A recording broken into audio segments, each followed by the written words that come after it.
District Hooghly, गांव हरिपाल। ये कहानी मिस्टर अरूप सिन्हा को आज से 20 साल पहले उनके चाचा मिस्टर शुचिंद्रनाथ दे ने सुनाई थी। ये कहानी हमें अरूप सिन्हा ने ईमेल के द्वारा बताई, और अगर मेरी बातों पर विश्वास हो तो सच मानिएगा, इस कहानी को पढ़ते वक्त मेरे खुद के रोंगटे खड़े हो चुके थे। ये कहानी हमारी बाकी की सभी कहानियों से बिल्कुल अलग है। हुगली डिस्ट्रिक्ट के हरिपाल गांव में सदियों पहले एक हवेली हुआ करती थी, जो आज भी वहां मौजूद है। सदियों पहले उस हवेली में रहने वाले मालिक जमींदार हुआ करते थे। उस गांव के लोग जमींदार से खुश नहीं थे, क्योंकि वो बहुत ही हिंसक और अत्याचारी प्रवृत्ति का था। उस जमींदार ने लगभग आधे गांव को अपना गुलाम बना रखा था। उसकी चालाक नीतियों से गांव वाले ऋण के बोझ से उबर ही नहीं पा रहे थे। धीरे धीरे गांव के लोगों में जमींदार के प्रति घृणा और आक्रोश बढ़ने लगा। एक न एक दिन इन सब चीजों को खत्म होना ही था। एक रात अचानक उस हवेली में आग लग गई। किसी तरह इस आग पर काबू पाया गया, लेकिन यह आग इतनी भयानक थी कि इस आग ने हवेली के एक अंश को बुरी तरह से झुलसा दिया। ये आग कैसे लगी, इसका जवाब ढूंढना बहुत मुश्किल था। शायद ये आग घर में हुई किसी घटना से लगी, या फिर शायद इस आग का संबंध गांव वालों के मन में जमींदार के प्रति बढ़ती हुई नफरत का नतीजा था। इसका कारण स्पष्ट नहीं था, पर जमींदार को लगा कि ये गांव वालों का ही रचा हुआ षड्यंत्र है। रातों रात उस जमींदार ने अपने परिवार के साथ उस गांव को छोड़ दिया, और पीछे रह गए उनके कुछ सगे संबंधी, जिनके वंशज आज भी उस आधी जली हुई हवेली के एक भाग में रहते हैं। अब तक की कहानी शायद सुनने में ऐसी लग रही हो जैसे इतिहास के पन्नों से निकाली गई हो, लेकिन सदियों पहले हुई इस हवेली में हुए अत्याचारों की घटना पिछले कुछ सालों तक चीख चीख कर अपनी सच्चाई बयां कर रही थी।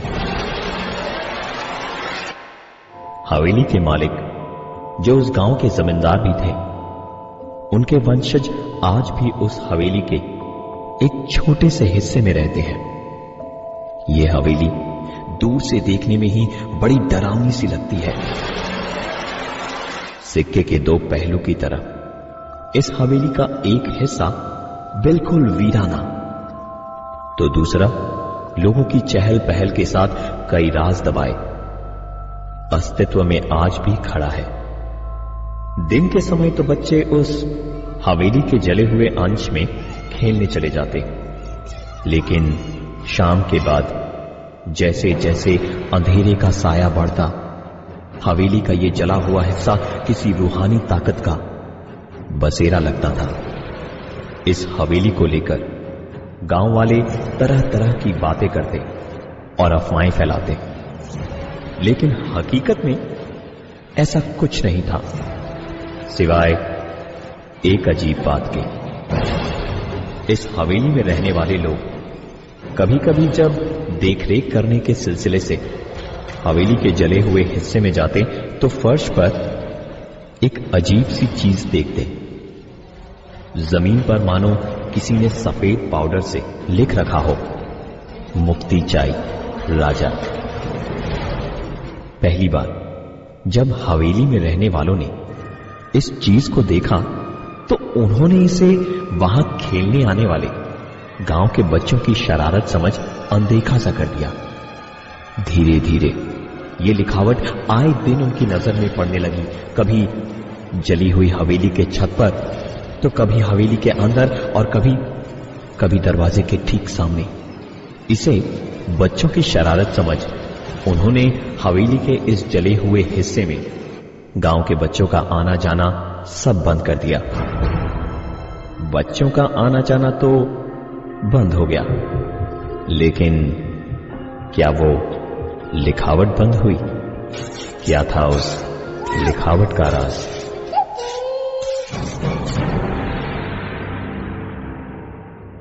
हवेली के मालिक इस लिखावट को देखते उसे धोकर साफ कर देते। लेकिन एक दिन कुछ ऐसा हुआ जिसने उनके रोंगटे खड़े कर दिए। हर दिन की तरह हवेली का मालिक हवेली के जले हुए उस हिस्से में गया और इस बार फिर से उसने फर्श पर उसी व्हाइट पाउडर से वही संदेश लिखा हुआ पाया। उन्होंने हवेली के नौकर को बुलाकर उसे साफ करवाया। साफ सफाई करवाने के बाद जैसे ही उन्होंने वहां से बाहर निकलने के लिए अपने कदम आगे बढ़ाए, उन्हें एक अजीब सी आवाज सुनाई दी। उन्होंने अपने दाएं बाएं सब तरफ नजर दौड़ाई और फिर इसे अपना वहम मान आगे की ओर कदम बढ़ाए। जैसे ही उन्होंने अपने कदम आगे बढ़ाए, उन्हें वही आवाज एक बार फिर से सुनाई दी।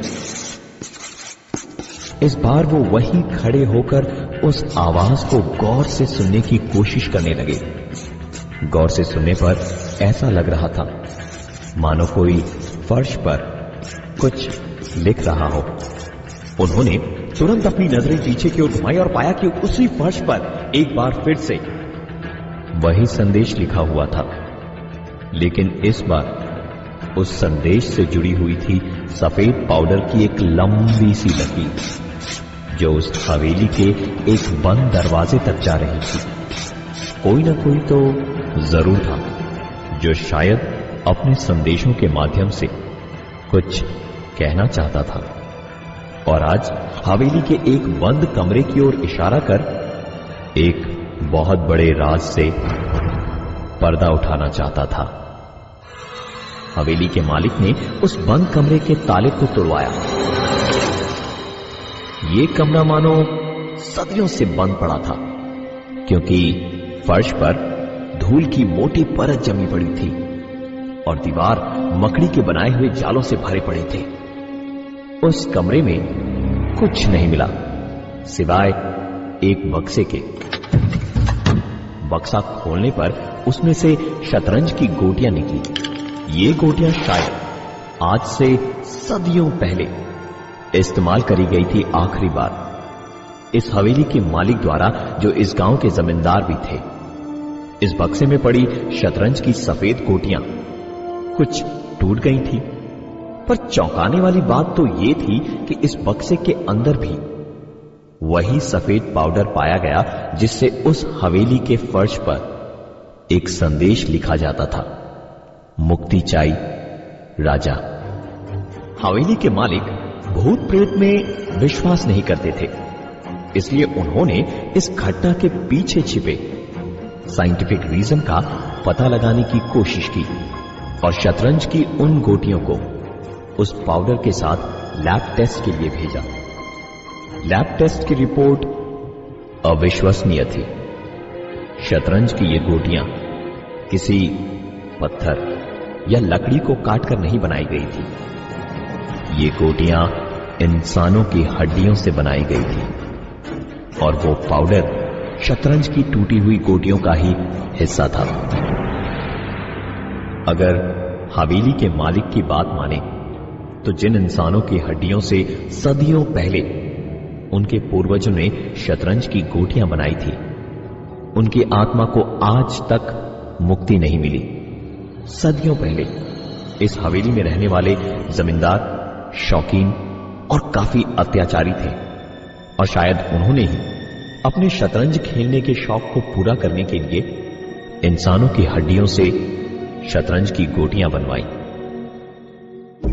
इस पुरानी हवेली के अभी के मालिक ने शतरंज की उन गोटियों का विधि पूर्वक अंतिम संस्कार करा।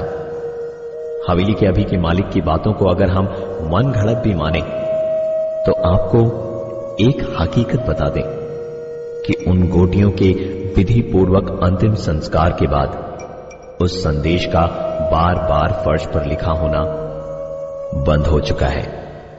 शायद उस आत्मा को मुक्ति मिल चुकी थी। मानो या ना मानो। और ऐसी अद्भुत और अविश्वसनीय घटनाएं हमारे जीवन में घटती है जो हम सबकी समझ से परे है और जिसका कोई साइंटिफिक रीजन भी नहीं। ऐसी घटनाएं आए दिन घटती है, मानो या ना मानो।